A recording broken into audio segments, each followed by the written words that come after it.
Doctor. Du Bois? If I had lived in your time, I would not have met you in a university lecture hall.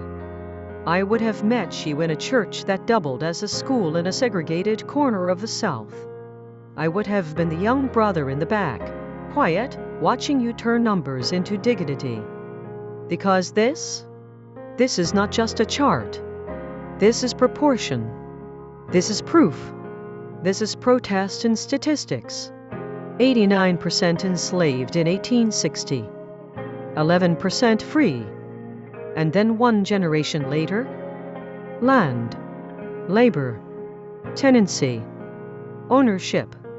You did not argue with rage. You argued with data. And that is why this speaks to me.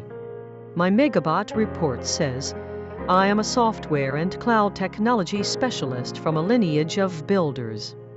My grandfather worked physical systems. My father worked electrical systems. I work cognitive systems. You worked social systems. You measured the rise of black people not in poetry alone but in percentages. I first met you in my grandmother's book collection when I was 16. The Souls of Black Folk. I did not yet have language for what I felt. But I understood that community organizing was mathematics with a moral center.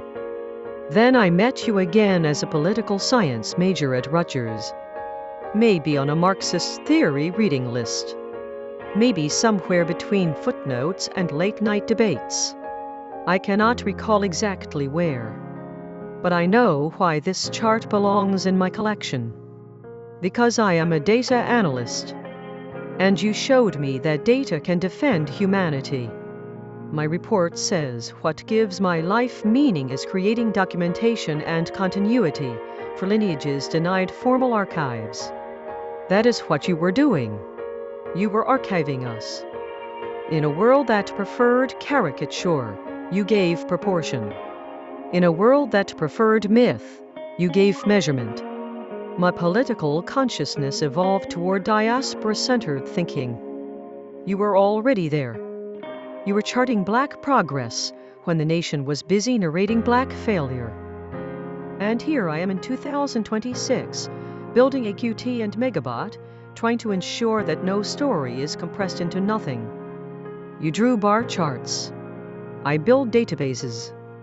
Different tools. Same instinct.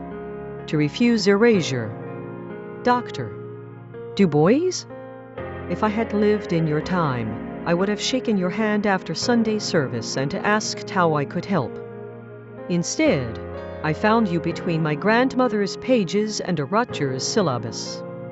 And now your charts sit in my archive.